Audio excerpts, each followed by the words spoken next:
أعوذ بالله أعوذ بالله من الشيطان الرجيم.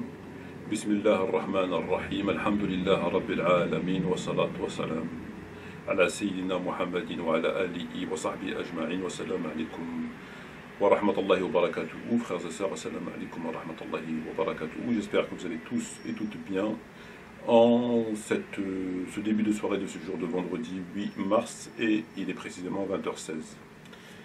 Bonsoir à toutes les personnes n'étant pas de confession musulmane qui écoutent cette présente vidéo. Alors frères et sœurs, vidéo qui n'était pas prévue au programme mais au moins tout à fait intéressante et je l'espère courte, autant que possible en tout cas. Nous allons nous intéresser à la question du hadith.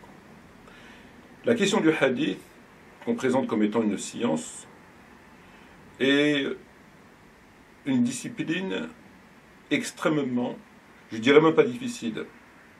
C'est une discipline en fait dont on ne peut pas faire le tour de la question.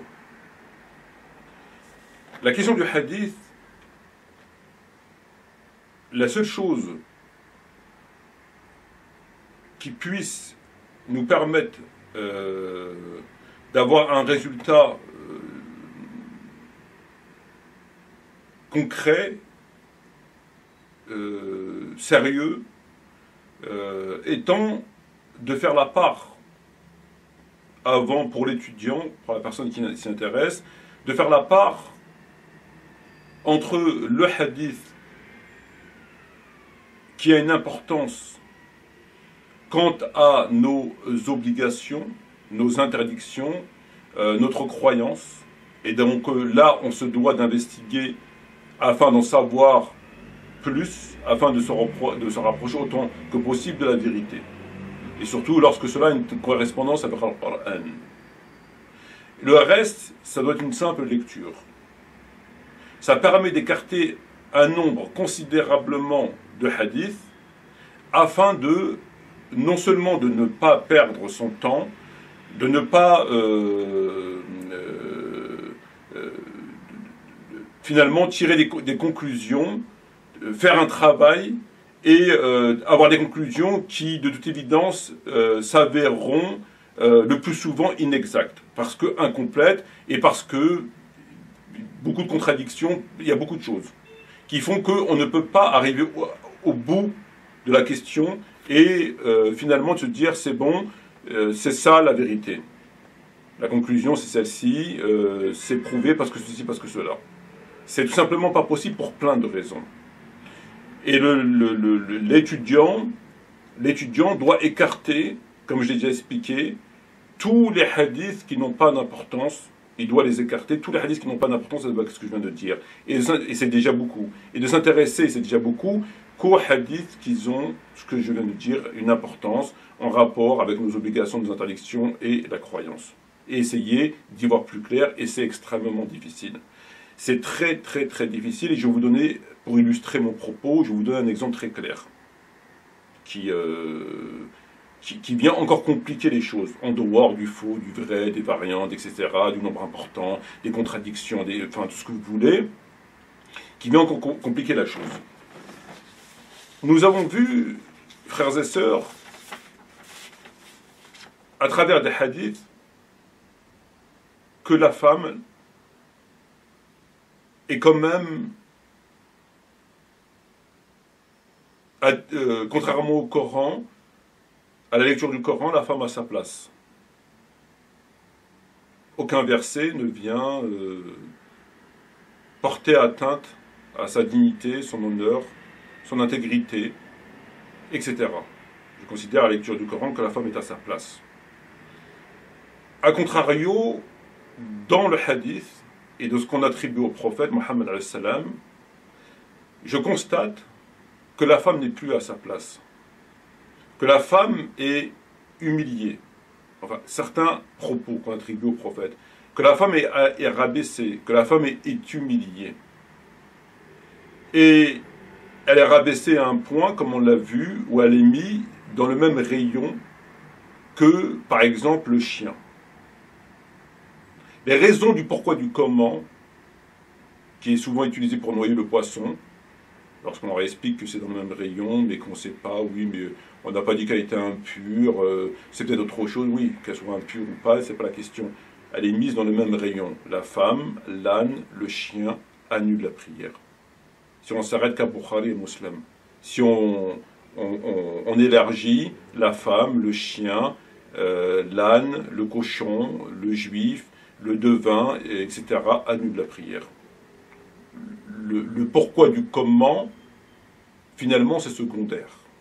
Elle est mise au même rayon que ces choses, ces animaux qui ne sont pas nobles, etc. C'est très clair.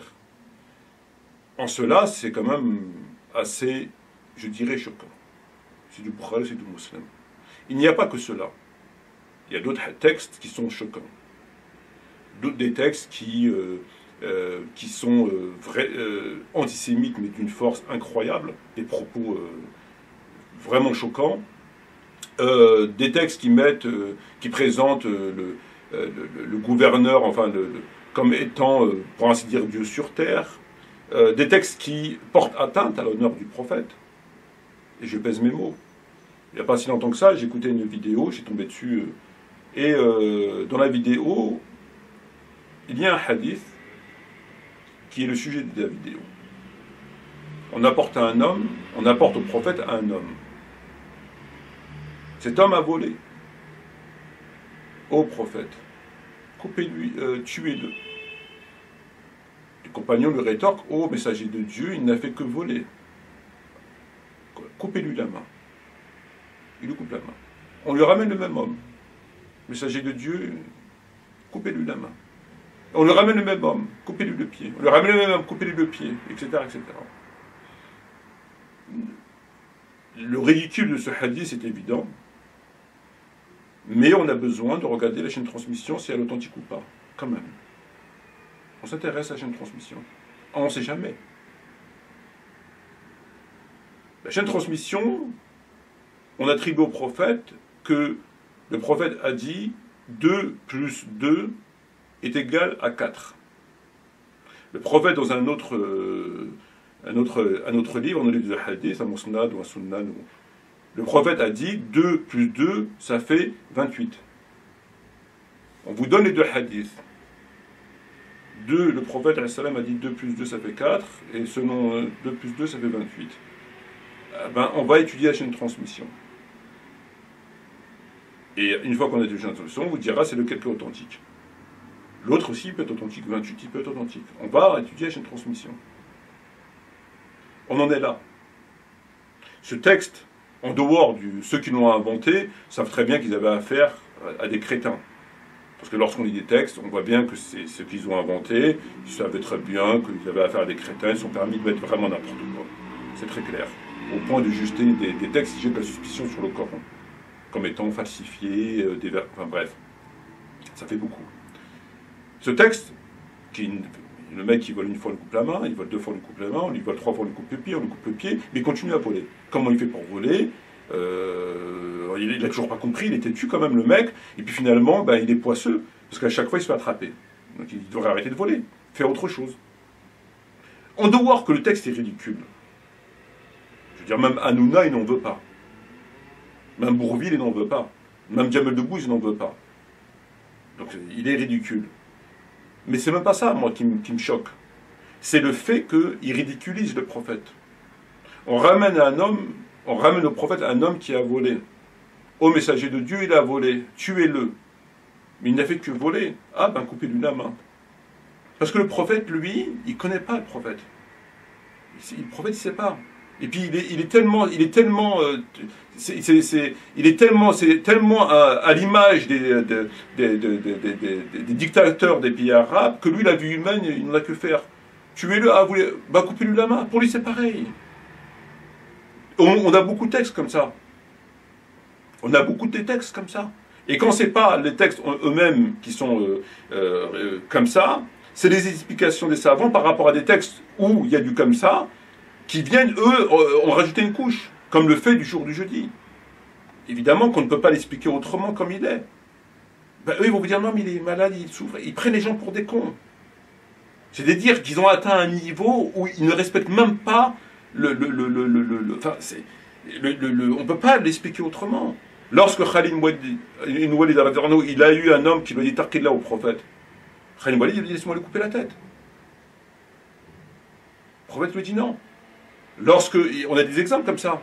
Donc d'un côté, ben, c'est normal, un homme il a dit Taqillah au prophète, laisse-moi lui couper la tête.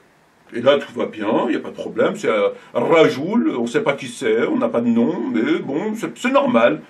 Tu manques du respect au prophète, donc c'est normal. Mais de l'autre côté, quand donnez-moi de quoi écrire, là ça non. Alors là, ils vont mentir, ils vont prendre les gens vraiment pour des cons. Pourquoi? Parce que il y a le sectarisme. Ce n'est plus un homme, Laysa Rajoul, walakin Omar ibn Khattab radiyallahu anhu. Ah ben ça change tout. Si c'est moi, c'est normal. Si c'est toi, c'est normal. On t'entend un petit écouter de la musique, mettre la radio, ah bah t'es le plus grand hérétique, c'est normal. Et c'est ça le problème. Même quand le texte il est débile, mais ils vont quand même l'analyser, même s'il porte atteinte à l'image du prophète, et il y en a, ou le texte il n'est pas débile, mais il cause problème, ah ben là c'est eux qui ils nous prennent pour des cons. Enfin c'est quand même, on en est là. C'est ça le problème. Et dans le texte qu'on va évoquer, c'est exactement la même chose. On a vu dans les hadiths où on présente la femme comme étant dans la même rubrique qu'un kleps, qu'un chien. Et un chien noir. Un chien normal, il n'annule pas la prière. Un chien noir, etc. Après, on discute, est-ce que la femme annule les ablutions, etc. Ça dépend, machin, etc. Bref. On va même, l'imam Shafi'i, rahimahullah, a mis la femme au même niveau que les excréments. Quand il a fait l'explication du terme, du verbe toucher, dans le verset sur les ablutions, sourate 5, verset 6, me semble-t-il, en tout cas le verset d'ablution qui dit mais si vous êtes malade ou en voyage, ou l'un de vous revient du lieu où il a fait ses besoins, ou si vous avez touché aux femmes, et que vous ne trouvez pas d'eau, etc. Ici, le mot, là, si vous avez touché aux femmes, c'est pas toucher un rapport sexuel pour Shafi'i, c'est toucher, tu touches sa main. Il a pris au sens toucher. Donc si tu touches la main d'une femme, tu touches la main, juste la main, de ta femme, par exemple, tu touches la main, juste toucher, c'est comme les excréments. Tu dois te refaire tes ablutions, te laver, etc. Comme c'est mentionné dans le verset en question. Donc ici, il a mis la femme. Si c'est un rapport sexuel, c'est normal, c'est pas la femme qui est visée. Donc c'est pas la femme qui cause problème, c'est le rapport sexuel, tu dois te laver. Pas de problème. Mais lui, pour Shafi'i, c'est pas un rapport sexuel. C'est toucher. Donc, on la présente comme un chien, en même rubrique que le chien, et ce que je viens de dire, etc. Alors,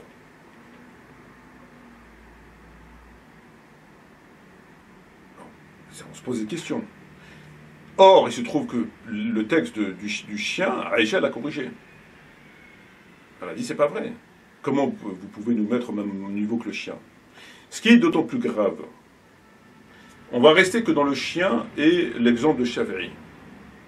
Les excréments et le chien. C'est avéré. La femme, c'est pas forcément que la femme de l'autre. C'est pas forcément que ta voisine. Ça peut être Maryam, alayhi salam, c'est une femme. Khadija, c'est une femme. Fatima bint al-Rasoul, alayhi salam, c'est une femme. Ce sont des femmes. Comme ta mère, comme ma mère, ce sont des femmes. Eh ben, ces femmes-là, en dépit de leur rang, c'est des femmes. Ils n'ont pas dit, le prophète a dit la femme, le chien, l'âne, sauf le Shafi'i n'a pas dit les excréments et la femme, sauf, non, c'est les femmes, sexe féminin. Ça voudrait dire que ces femmes-là ont été, elles aussi réduites, mises dans la même rubrique que le chien. La raison, c'est pas le problème, il ne faut pas noyer le poisson. Le chien, l'âne et la femme annule la prière. Voilà, donc c'est d'autant plus grave. Non seulement déjà de la mettre au même niveau qu'un chien, c'est grave. Pour Shafi'i, le mettre au même niveau que les excréments, si vous avez touché vos femmes, touché au sens strict, et non pas un rapport sexuel, ou revenez des toilettes, lavez-vous, etc. Donc c'est pareil, l'excrément, c'est comme la femme, c'est aussi impur. C'est quand même choquant. Pour Shafi'i, il a été corrigé. Vous regardez sur les vidéos, ils disent non, mais toucher ici, c'est pas toucher la main, c'est un rapport sexuel. Très bien. Bon. Mais le chien, c'est dans Bukhari Muslim, il a été corrigé par Aïcha. Néanmoins, bon, bah, c'est là, il continue à le dire, c'est sahih, etc. Bon. Tout ça pour vous dire quoi? Que, évidemment, que le Coran est préservé, mais que le hadith n'est pas préservé. À un point qu'ils se sont permis d'inventer tout et n'importe quoi. Ils ont mis tout et n'importe quoi. L'exemple que je vais vous donner ici, qui montre encore la complexité du hadith, vous avez un livre qui s'appelle Ijaba. Ijaba, c'est un livre qui a été écrit par un savant qui est mort en 794 de l'Hégire, 745-794. L'imam Zarkashi, d'origine turque, né en Égypte au milieu du XVIe siècle, exactement en l'an 747 de l'Hégire, etc. Donc c'est un savant, un shir, un érudit qui a écrit un livre qui s'appelle Al-Ijaba. Al-Ijaba, c'est un livre dans lequel Aïcha corrige des compagnons. Que ce soit Abu Huraira, Omar ibn Khattab et d'autres, elle les corrige. Ils disent que le prophète a dit ça, a dit il n'a pas dit ça, il a dit telle chose. Comme par rapport aux pleurs et d'autres, elle les corrige. Donc il les cite. Donc le hadith que nous avons lu, dont je vais, avant vous mettre l'extrait des vidéos que j'ai pris sur YouTube en langue arabe, donc on va les écouter maintenant et on se retrouve Inch'Allah ensuite pour les commentaires, parce que j'avais oublié. Donc écoutons les extraits de vidéos. الشؤم إن كان في شيء ففي الفرس والمرأة والدار. ليه الثلاثة دول؟ قال لك لكثرة ملابسة الرجل امرأته وفرسه وداره. أكثر ثلاث أشياء تصاحب الرجل أو تصاحب الإنسان يعني امرأته ودابته التي يركبها وداره التي يسكنها. فقد يصادف أن تكون المرأة على غير ما يريد الرجل فيتأذى بها، فكلما حدث له شر أناطه بالمرأة بسبب استمرار أذاها. وكانت العرب تقول رب مملول لا يستطاع فراقه. الراجل كاره الست أو المرأة تكره الرجل، بس مش عارفين يفرقوا بعض. كل واحد له علة. المرأة لا تريد أن تطلق، ليه؟ ملهاش مأوى، أو إن البيت عند أهلها أسوأ من بيت زوجها، أو أنها لا تجد من ينفق عليها، أو أنها لا تستقل بتربية أولادها، أو أنها تحتاج إلى من يحميها ويقضي حوائجها، فتصبر على أذى الرجل وأذاه شديد، وتفضل إنها تجرع الذل في هذا المكان أفضل ما تجرع الذل في أماكن أخرى، ويكون بجنب هذا الذل ذل آخر. وكذلك يكون الأمر أيضا بالنسبة للرجل، عنده علل، فيقوم الرجل يتطير بالمرأة، يدخل البيت يلاقي المرأة بوزها شبرين، يقول النهاردة مش فايت، النهاردة باين عليه يوم أسود، النهاردة يبتدي يتطير. قد يصادف إن حاجة في البيت تتكسر، أو إن هو يتعاطر يتكسر مثلا، فيعتبر أن هذا من شؤم المرأة، برغم أنه لا علاقة للمرأة بقدميه التي انكسرت. لكن لما صادف قدر الله عز وجل ما تطير به، ظن أن المرأة كانت سببا في ذلك. ولذلك الرسول عليه الصلاة والسلام يقول الطيرة شرك. قال ابن مسعود وما منا إلا ولكن الله عز وجل يذهبه بالتوكل، أي وما منا إلا ويخطر عليه ويقع له تشاؤم من شيء ما، لكن المرأة إذا مضى وتوكل على الله عز وجل ينقضي الأمر.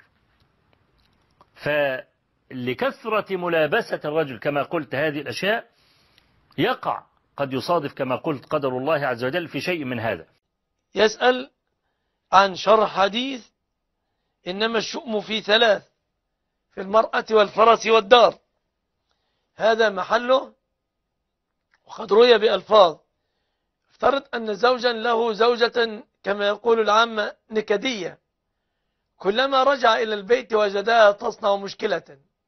مرة صنعت مشكلة مع الجارة يصلح، تصنع مشكلة مع الابن يصلح، تصنع مشكلة مع بنتها يصلح، تفسد الطعام يصبر.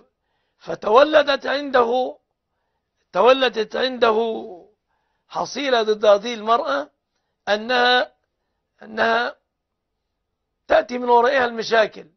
فمثل هذا فيحمل الرجل على أنه كلما دخل توقع أن تكون هناك مشكلة، فهذا النوع هو المتعلق بالمرأة.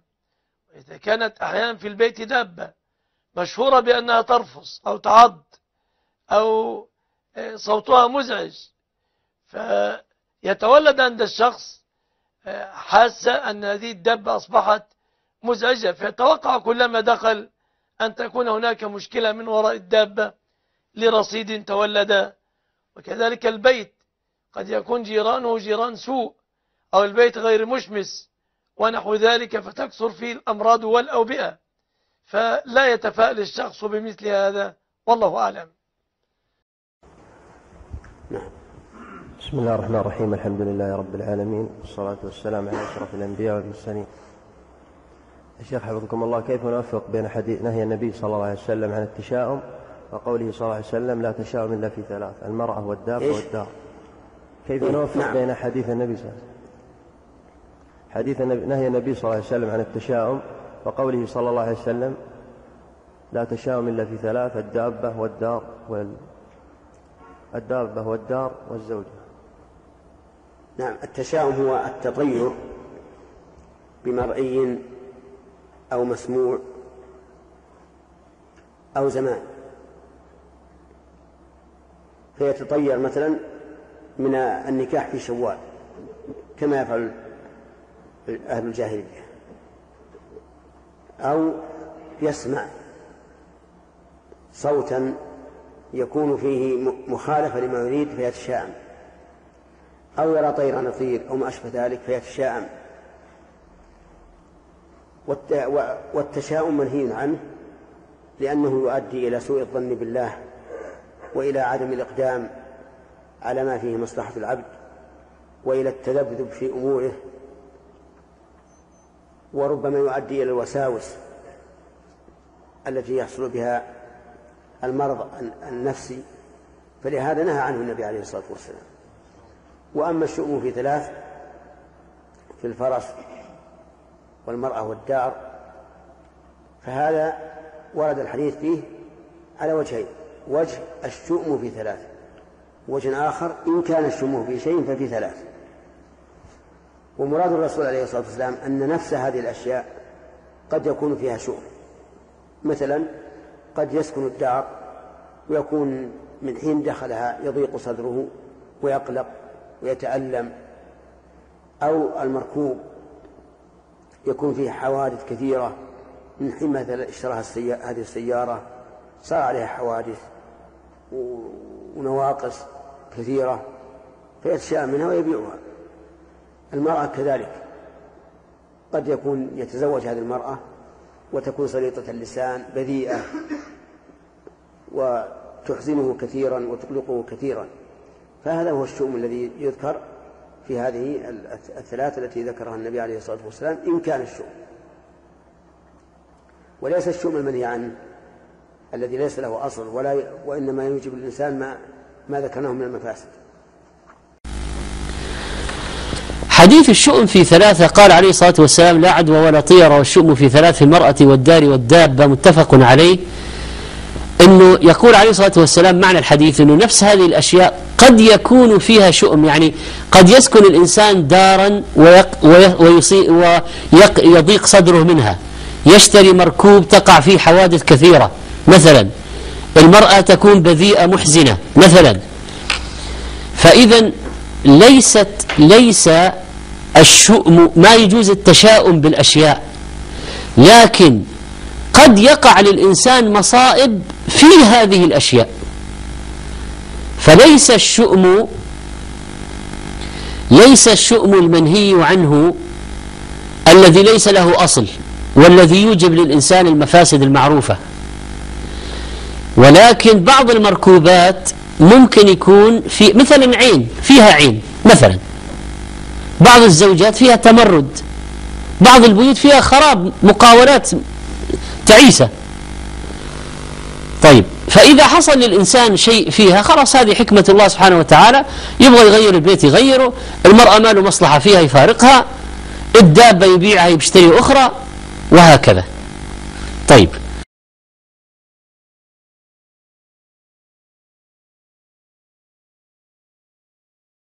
فضيلة الشيخ وفقكم الله، ورد في الحديث لا شؤم إلا في ثلاث: الدابة والمرأة والمسكن.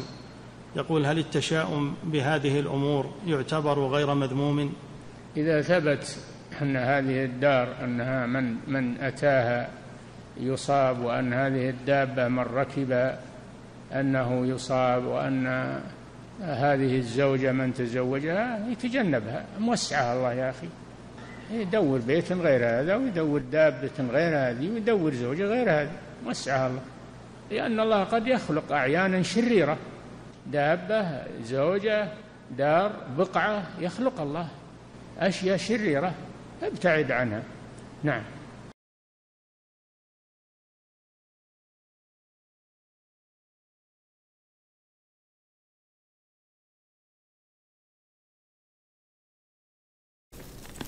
ما صحة حديث إنما الشؤم في ثلاثة: في الفرس والمرأة والدار؟ أنا لا أحفظ الحديث بهذا اللفظ، وإنما لفظ الحديث إن كان الشؤم في شيء ففي الفرس والمرأة والدار، وهذا فيه إنكار إن ما في شيء اسمه الشؤم، وهذا هو الصحيح. وإنما الناس يتشاءمون، الناس عادة يتشاءمون بهذا وهذا وهذا، يتشاءمون إما بالفرس أو يتشاءمون بالدار أو يتشاءمون بالمرأة، وليس في الإسلام شؤم، ما في الشؤم، وإنما هذا الناس هم يتشاءمون في هذه الأمور. نعم. في الصحيحين يقول الرسول صلى الله عليه وسلم: الشؤم في المرأة والدار والفرس، فما فقه هذا الحديث؟ هذا الحديث جاء بلفظين، هذا أحدهما الشؤم، وجاء بلفظ بهذا المعنى إنما الشؤم، لكن اللفظ الصحيح هو لو كان الشؤم في شيء لكان في هذه الأنواع الثلاثة. لو كان الشؤم، هذا الذي ينبغي الاعتماد في رواية هذا الحديث عن النبي صلى الله عليه وآله وسلم، لأن الألفاظ الأخرى مع كونها مرجوحة رواية فهي مخالفة للنصوص الصريحة التي تقول لا شؤم في الإسلام، لا طيرة في الإسلام، فقد نهى الرسول عليه السلام عن التطير، فكيف يقره ويجزم بوجوده في الدار والمرأة والفرس؟ لا، هذا من حيث الرواية شاذ، والرواية المحفوظة الصحيحة لو كان الشؤم في شيء لكان في المرأة والدار والفرس. هذا هو الجواب عن هذا السؤال. تفضل. Alors, comme on vient de les écouter, ces vidéos évoquent un hadith qui est fort connu, qui se trouve entre autres dans le Bukhari Muslim, où le prophète Mohammed aurait dit Al-Shawm fi thalatha, fi al-mar'a wa al-dabba wa al-farras. Donc, comme vous avez entendu, ce hadith, le Hasham, sur quand on lit le Ma'ani, le Qamus al-Ma'ani, c'est le mauvais présage, la guigne. En fait, ce qui porte malheur, c'est la poisse. Voilà, Sham, c'est la poisse, pour faire court. Donc le prophète aurait dit, si le mauvais augure existe, il peut provenir d'une maison, Ad-Dar, Al-Mar'a, la femme, Al-Farras, le cheval. Ok? Et ce hadith se trouve dans le Bukhari et dans Muslim. Dans le Bukhari qui est ici, on retrouve ce hadith, que je vais vous lire rapidement.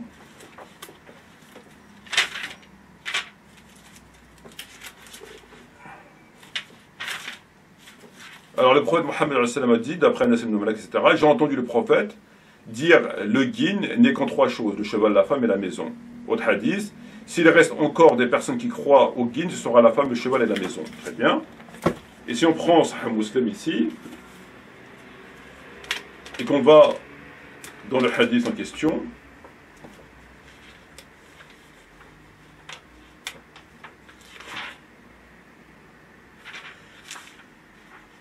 c'était le chapitre 47. Alors, chapitre 47.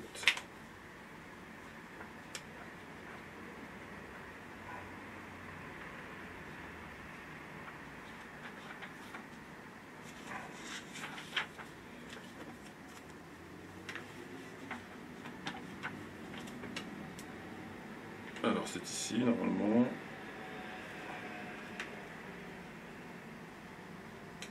J'avais mis un post-it, mais...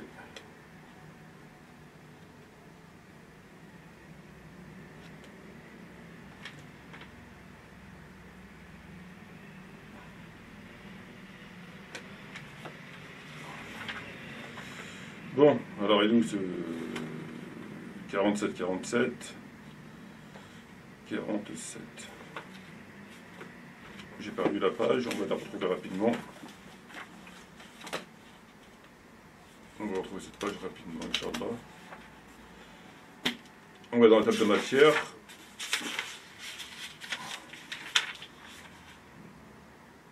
Voilà. Donc c'est la page.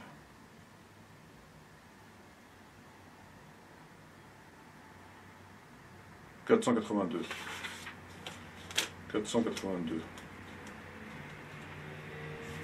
Voilà.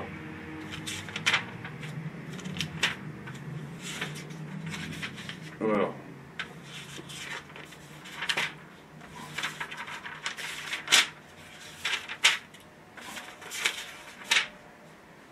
Voilà. Alors c'est ici. Donc c'est voilà. Donc on a le hadith qui est ici. Alors, l'infortune pourrait être dans la maison la femme ou le cheval. Il n'y a point de contagion ni de mauvais augure. Seulement trois choses peuvent être porte-malheur, la femme, le cheval et la maison. Autre hadith, s'il est vrai que certaines choses peuvent porter malheur, ce serait le cheval, la femme et la maison. Si le porte-malheur existe, il résiderait dans la femme, le cheval et la maison. S'il doit exister, il résiderait dans la femme, le cheval, etc., etc. Bon. Alors, la première chose qu'il y a à dire ici, c'est que il y a plusieurs variantes. Comme il a dit Al-Bani, rahimahullah, il y a le lao, si. Donc certains sont catégoriques, d'autres disent si, ça va exister. Tout ça, c'est secondaire, c'est pas le but de la vidéo. Ce qui nous intéresse ici, lao ou pas lao, c'est qu'on présente la femme comme quelque chose qui peut porter la poisse, ou qui porte la poisse. Donc en fait, on avait la femme comme un chien, etc., et des excréments, et là, on a la femme, en fait, c'est un chat noir. Voilà, comme on dit dans l'expression, lui c'est un chat noir. Donc la femme serait un chat noir, selon les hadiths. Donc ça fait quand même beaucoup. Selon ce hadith dans le Bukhari et Muslim, c'est un chat noir. Très bien. Alors ce qui est intéressant, frères et sœurs, et c'est là l'intérêt de la vidéo, c'est que ce hadith, qui n'est pas dans le Bukhari et Muslim, de cette manière, je vais vous le lire. Alors,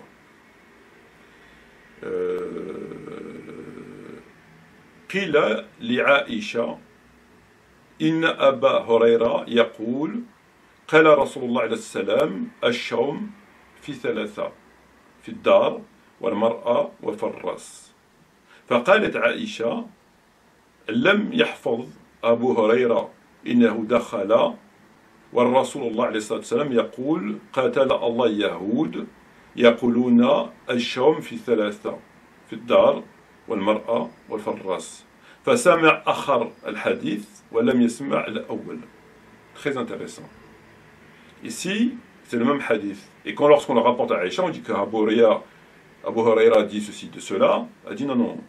A dit il est rentré au moment où le prophète avait dit ce propos, mais il n'a pas entendu, il est venu, il n'a entendu que la fin du propos. Et le prophète avant a dit Qatala Allah Yahoud yaquluna asham. C'est les juifs qui disaient ça. Et lui, il a entendu juste la suite. Et un autre hadith. Alors, Inna Abu Huraira yuhaddith inna an-nabi alayhi salam kana yaqul innama tayra fi al-mar'a wad-dabba wad-dar. Qala, donc on rapporte ce propos à Aïcha, faqalat walladhi anzala al-Qur'an ala Abi Qasim ما هكذا كان يقول النبي عليه الصلاة والسلام ولكن كان النبي يقول كان أهل الجاهلية يقولون أطير في المرأة والدبة والدار ثم قرأت عائشة هذه الآية ما أصاب من مصيبات في الأرض ولا في أنفسكم إلى من في كتاب من قبل. Très intéressant. En fait, c'est le même hadith. On va voir Aïcha et elle corrige en disant qu'il n'a pas entendu tout le propos.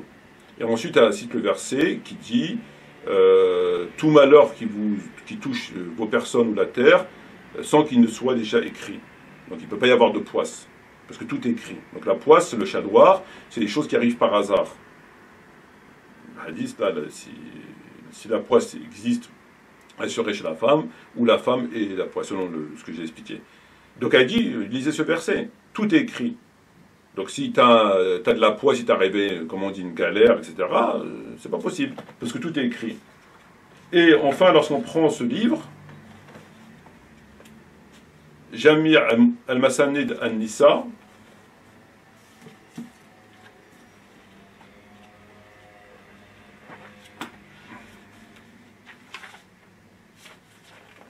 عن عائشة رضي الله عنها قالت كان الرسول الله عليه الصلاة والسلام يقول كان أهل الجاهلية يقولون إنما طير في المرأة والدب والدار ثم قرأت ما أصاب من مصيبات في الأرض ولا في أنفسكم إلا في كتاب من قبل etc. etc. Pareil. Donc la morale, la question finalement, c'est qu'on a un hadith qui est dans le Bukhari et dans Muslim, avec plusieurs variantes. Néanmoins, certains disent là-haut, disent pas là-haut. Quoi qu'il en soit, on constate que la femme est présentée comme un chat noir. La poisse. C'est de la poisse. Et au même niveau qu'elle était présentée comme un chien, mis dans la même rubrique, un chien, un âne, etc.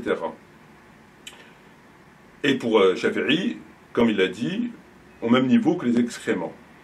Tu dois te laver, si tu touches une femme, tu la touches, et si tu reviens des toilettes, c'est pareil. C'est les mêmes conséquences. C'est un truc incroyable.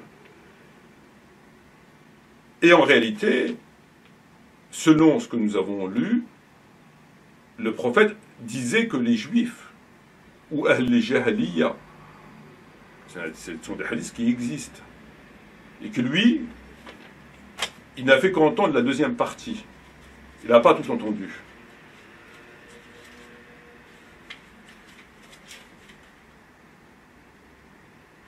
D'ailleurs, on l'a dans ce livre-là. Alors, on a dit Aïcha écrit à l'imam Zarqashi que Abu Huraira est en train d'affirmer que l'envoyé de Dieu disait trois choses portent malchance, la maison, la femme et le cheval. Aïcha a répondu, Abu Huraira a décidément mal appris ses leçons. Il est entré chez nous alors que le prophète Mohammed était au milieu de sa phrase. Il n'a entendu que la fin. Le prophète a dit qu'Allah combatte les juifs. Ils disent trois choses portent malchance, la maison, la femme et le cheval. Voilà. Voilà. Donc la complexité du hadith, pourtant dans Bukhari et Muslim, et qui est visé encore une fois, la femme. Donc c'est ça, la discipline du hadith est très très compliquée.